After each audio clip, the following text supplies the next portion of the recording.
was a ventriloquist, I could actually maybe I can try and do this. No, this is a terrible idea, Sarah. Okay, enough. Hey guys, I don't want to talk because when I talk it kind of ruins the illusion.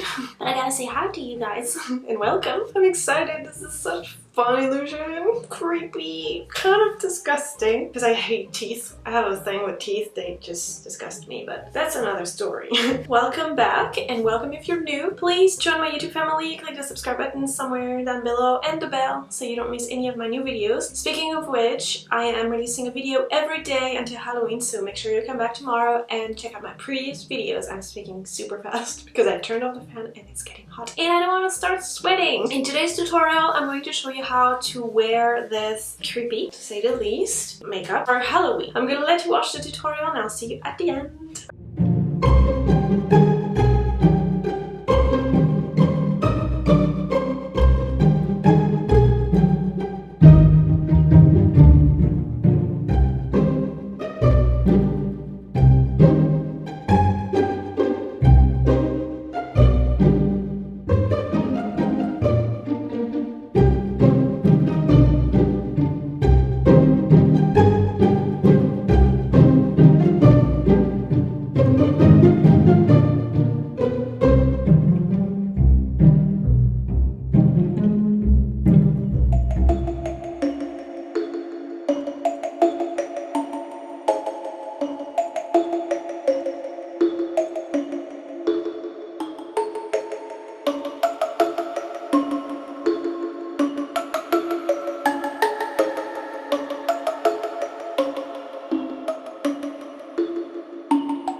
today. I absolutely love this makeup. It's really fun and creepy and weird. Yeah, we'll see you tomorrow with another Halloween makeup. Thank you very much for watching. Bye.